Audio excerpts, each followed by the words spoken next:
Hey there, virtual sim lifers, how are you doing? Thanks for stopping by for a short introduction review on Craftopia in its 2022 state. I've been considering this title for quite some time, but both a sale and noticing that it had released its creative mode was a deal closer, and so far, no buyer's remorse in it at all, so buckle up because this game has so many features. Character creation is available and comes with a little bit of choice for your look. The standard face, hair, and eye options with a fair amount of colors. The characters are very anime style, so wild hair colors can look quite good. My IRL hair is almost as orange, and so this is fitting in that. One could also consider being an elf or a demon for an appearance with their several ear links or a variety of horns. By now with the update, we can create either a typical play server that requires gathering for all the crafting that you want to do, or a creative mode that allows for not only resource-free crafting, but also the adjustment of character stats with God mode pretty much built in. This game is quite a large amalgamation of gathering, crafting, farming, and automating all of it, between a whole lot of combat. No shortage of things to do, and there's virtually nothing forcing you in any one particular engagement path aside from a list of missions. The game boasts over 1,500 items, and it would seem that that's accurate from the numerous crafting stations. From the game menu, there's hints behind a lock screen that there will eventually be a more cohesive story and navigation to the game, but for now, it's just goof-off time while the game's still in early access stage. Players will start out on an island of many that make up the entire map and can eventually be unlocked with resources and gold. I hear in the next update this is all supposed to be one big giant seamless map, so that'll be exciting. This little tutorial paradise is mostly low-level animals and tons of materials to get started on this craft fest. These NPCs, which line docks, can be killed for food if needed, but the island will get you quickly started anyway just by killing a few of the resident barnyard animals near the beach. This seems to be a safe area to leave creations until buildings can be fully constructed. The little blubbery monsters don't seem to be much of a threat. Most animals don't have aggro reflex, but many go fleeing when you're in range, making it difficult if you're still using your fists or a stick to get them. Luckily, there's a fair amount of choice in the game for customizing how to play our characters through leveling. There are 6 tabs in the skill tree, one of which is unavailable from the start, although it seems to be associated with the ability to use pets, which I believe will unlock when players obtain a station for animal taming, even if the ability to capture animals comes in much earlier in our progress. I'll cover capturing in a bit, but let's look at this preview window of the skill tree for a full array of the pet commands and skills, meaning that we're going to have some very helpful companions in the future that can also be mounts. The basic tab is a lot of passive skills to buff your character, many of which are big aids to exploring the environment like reducing fall damage or increasing swim speed. Also, recovery and speed boosts to name a few. In the Combat tab, as suggested, it contains skills focused on how players want to engage in combat, primarily ranged or melee depending on what weapons are equipped. Basic weapons are swords, shields, spears, bows, and staves. It includes unlocking double wield and two-handed swords with the skills to boost both of them. There's also more defensive tanking skills to put the shield to use and plenty of choices for bows to make ranged players even more deadly agile. Magic is an interesting bag of trick mix. There's a few direct damage skills for combat, but there's also a number of heal and buff spells, some are witch party-wide for support, resurrection, thank goodness, and even a mana shield for absorbing damage. Living centers around gathering and crafting buffs, like a chance for extra materials or more efficiency per swing on tools.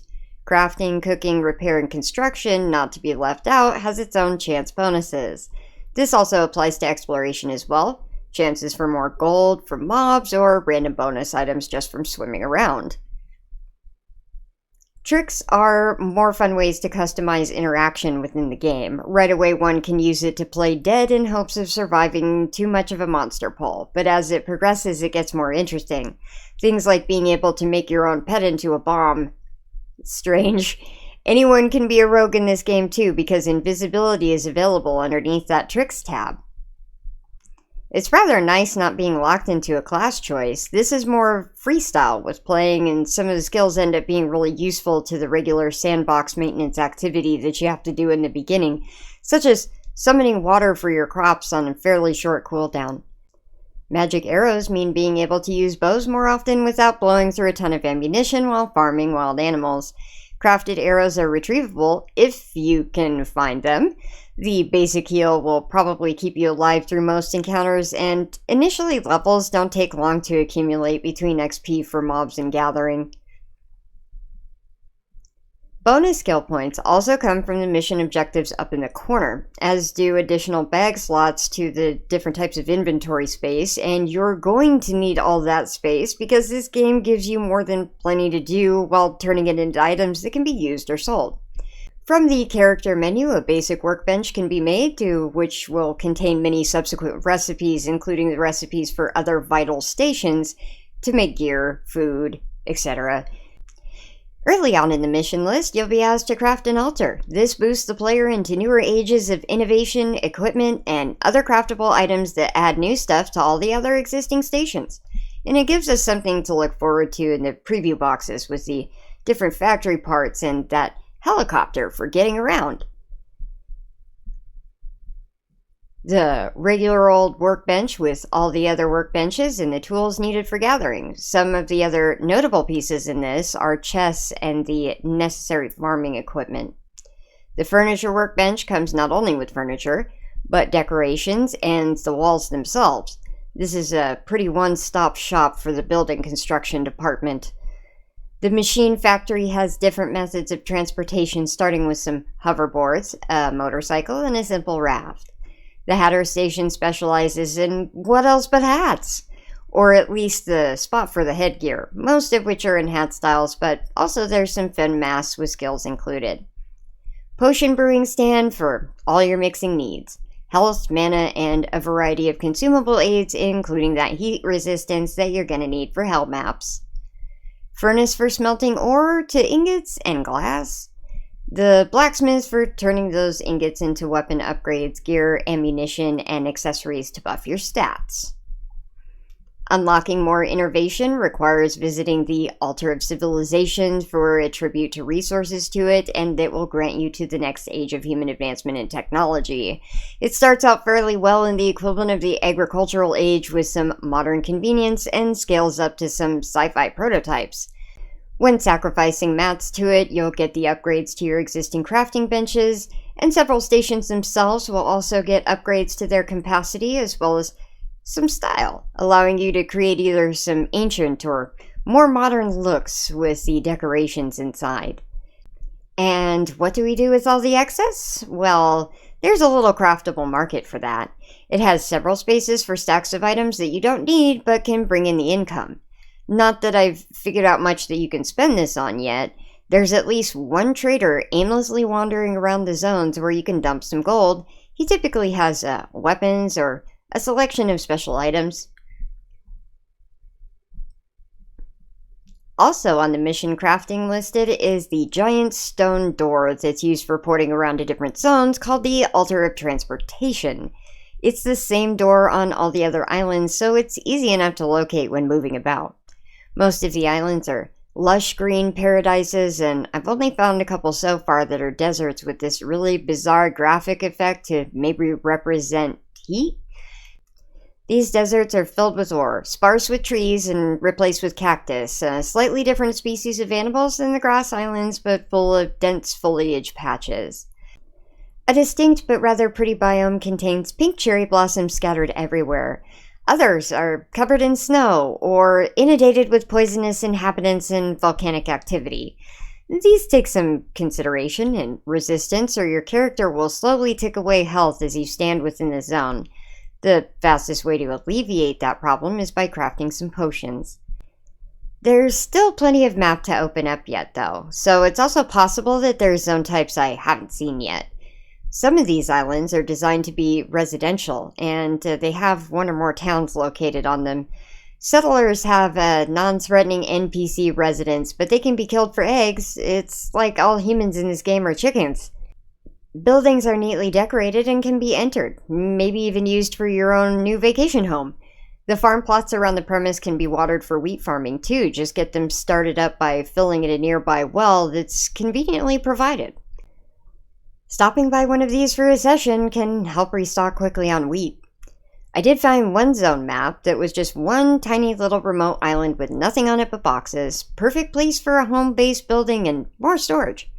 Pretty much anywhere you go and the core materials of ore and wood are plentiful, advancing along with the typical copper, iron, silver, so on and so forth, as the map levels get higher.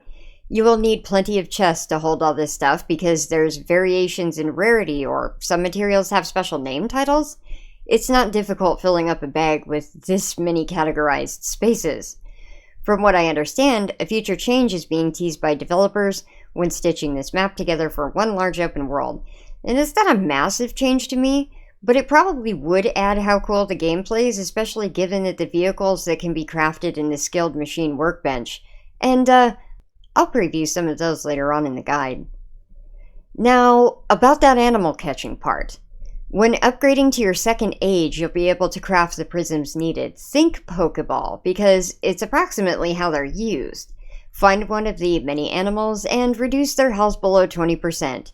It's easy to tell you're close when the animal's bar is getting into the purple. You might want to use your fist to lower levels or a shield bash for a stun. Critters run around a lot, meaning they can take a few throws to catch something if they're super dodgy. Once the prism connects, it will turn an orangish yellow, run up to it and attempt final capture. Sometimes the animal will break loose, so back up and aim another throw. Yes, extremely similar to try to snag yourself some Pokemon. And they can battle with you. Even better, some act as flying mounts. Once tamed, the animal will display hearts above its head after releasing. A couple of ways it can go here. You can use fence to build a pen for breeding or harvesting of resources, or building a generator for specifically the production of batteries. The mission list has us doing that first at the starter workbench that has the small generator. Once made, find a setup spot and, after equipping the prism, toss it into the giant hamster wheel and the tamed animal will appear running. Unfortunately, animals take damage while doing this persistent running and eventually die, leaving behind loot and batteries for use in other devices. That's definitely a bit different than some of the mechanics that I'm used to in games. Poor animals. This would be a grueling farm with prism tossing if not for the ability to breed once having at least 2 of any animal. Having them for pets and mounts after a little bit more work in the game seems like this will be a lot more fun. To do this, you'll need to research a few ages through your Altar of Civilization until you unlock the Pet Management Machine. This can both store and convert captured animal into tamed pets. Once tamed, equipped like you would any other object or weapon to release the animal by throwing the prism. Now you can have yourself some furry and very ferocious friends for combat. Or the Majestic Griffin for fast flight. Pets will come with their own skills which usually unlock in the menu after taking up your first pet. This will allow one to control and heal while training. The furniture workbench contains most of what we'll need. Might as well place it down next to where we build. It has sections for foundations, walls, and different textures by combining the assorted resources. There's also a section for the matching windows and doorways, as well as the roof pieces that make for lovely cohesive looks. Building is very easy and snappy. Literally, you've got even a button to turn on your grid. Once you've equipped a building piece from the action bar, you'll be able to place it anywhere that the asset highlights in transparent blue. Everything lines up quite nicely, but if you don't care for the design the first time, then just stand near the piece and hold the E key to release the asset from where it was set. Notice that each piece also has a health meter of its own. That's because hostiles can and will attack your crafted creations. Interior decorating items keep growing with boosting your game into a new tech age, but it's worth at least making a bed for getting some sleep. There's only a handful of furniture sets to choose from and the themes don't all quite fit together, but a nice little home can still be made. What might be a lot more important is that the snapping together of the giant workshop that's a full automated factory. because this game has a ton of mats to process. Craftopia sort of specializes in manufacturing in some creative ways.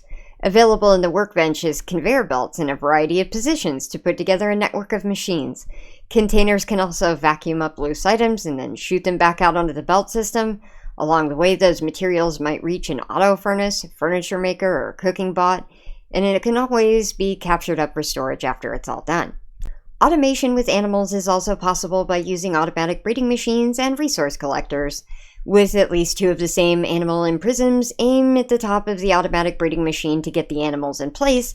They start spinning around while clones pop out, but they also die at the end of the cycle. More animals are cloned and seems to expend themselves on the resource collector, so it creates a very solid and consistent loop of breeding without constantly having to look after the machines. Those animals could be conveyor belted off to other processing for cooking. As grim as that all is, you can get to a full processing plant. It's no surprise that this type of title comes with the farming aspect. It was expected, but pops up as individual planter boxes, the first of which is designed solely for wheat production. To water plants initially, craft a bucket so that when coming across a water source, you'll be able to equip it and submerge to get the container full. When returning to the farm plot, however, you cursor over the bucket icon of the above planter and click to throw it. If aimed correctly, the icon disappears and the crops start to process. The next level from the Altar of Civilization provides planters that will work with the seeds you've been collecting from adventures. In the same way we water is also how the seeds get added to the mix. Eventually, you can obtain inventions for sprinklers and gathering to turn your farm into full production automation. As with every activity in the game, you seem to start the simple hands-on way and encouraged to upgrade to the industrial age. Eventually, we are going to get some really sci-fi stuff. Along the upgrade train, we also get a ton of options for creating artificial facilities. What are those? Well, they're unique planters that essentially allow you to create a farm for any material, including different ores. Just imagine the cool greenhouses that we can make with all these saplings and sprouted foliage. There's also inventions that let you extract seeds or gamble for more rare crops. It's pretty cool stuff. And what farming gathering sim would be complete without fishing? Craftopia didn't leave that out either. After crafting a pole, we can run about the shores of the oceans or rivers looking for spots marked with swirling waters and a few fish swimming about. Equip the pole, cast, almost immediately the bobber starts popping off, and all you gotta do is click to catch. The fish will fly up onto the shore behind you for the loot. All of which can later be cut up into fillets using a special crafted device for your kitchens. But less of a hands-on approach, there's also constructible crab pots which can be left over time, as well as fish nets to do a large share of the work. An added pet combat could be extremely helpful in dungeons, another feature of Craftopia scattered around the island maps. Finding the above-ground ports sends you to dungy, dark places full of monsters and treasure chests that will usually have some expensive items inside. Found in the Workbench is a craftable item called the Detector, which will help you notify when you're approaching the entrance to one. Some of the dungeons have fun themed little games, like kicking a ball down a floor or riding a hoverboard to the end as fast as you can. There's lots of helpful seasoning ingredients in the cooking crates found along the way. Just clear rooms and keep exploring until you find the obvious treasure troves of chests at the end. If you're lucky, you'll have enough room to carry all the loot back to your market. They're super simple now, but this title is still in early access, and it still remains to be seen what they might do with this feature in the future. Combat in this game isn't too far from typical MMORPG formula. There's no class restrictions either, so any weapons in the blacksmith we can use as long as we're high enough level with the shopping list of mats. No surprise that the sword and board is an early staple along with bows and arrows. Wouldn't you know, you're going to have to craft all the ammunition for it too, which eventually will be bullets because along with the other technology, we get an updated time with projectile weapons too, so there's full-on assault rifles to take down dragons if your spells just aren't enough. Leveling up or clearing some achievements from the mission list off to the side will provide more skill points to allocate and unlock two-handed swords or that dual wielding among many other complementary skills for higher damage moves. You can even hand-to-hand it if you want. The characters are pretty articulated with an ability to jump, dodge, and run. The style is pretty anime fighter game, fast and fun, especially if you're into playing the hack and slash style of dual-wielding swords like a ninja. A few things that I wanted to mention about the added joy in the game that come with craftable items. Once I was checking off a bunch of ages in the Altar of Civilization, I got access to some very cool inventions. Among my favorite are the vehicles. The hoverboard glides over land to increase speed. The more advanced option is a super handy one that also flies across water to save you from having to dog paddle across. Much faster, plus cool stance for surfing. There's both a motorcycle and a caged-up dune buggy for land travel that looks straight out of Mad Max. For fishing activities or placing crab pots far off the coast, the simple raft might come in handy, although it's quite slow. As with any of the mounts, hit the shift key for nitrous to max out that speed. Eventually, there's going to be a full fishing boat upgrade that I'm assuming will be much quicker. My absolute favorites, though, are the machines that get you off the ground. Not only are they convenient, the latest addition is a biplane that comes complete equipped with guns. It's almost like a minigame in and of itself. It needs a slight runway for liftoff, but once in the air, players must juggle speed, pitch, and yaw to keep from putting the nose into the ground. Once you've got the hang of it, though, it's very effective for clearing enemies. Now, if you're looking for something that isn't quite as complicated to get off the ground or control, there's also an agile tiny little helicopter available, or take a ride on a serene and scenic hot air balloon. If you prefer animal friends for a ride, I recommend the Griffin. It's as big as a biplane, but easier to steer, plus it just looks badass. You can carry quite a few different animals, or even people in prisms, which is slightly disturbing, but hey, they work if you don't have anyone in multiplayer mode to play with. They thought of nearly everything for this game already, and I'm really curious to see what comes out of their brain next. Sure, a lot of the activities or items aren't particularly novel, but when this many of them are combined up together in one package, it makes Craftopia a whole crap ton of game. So far I've been soloing this, but attempting to talk Trustworthy into it, because there's so much we could do to kill time.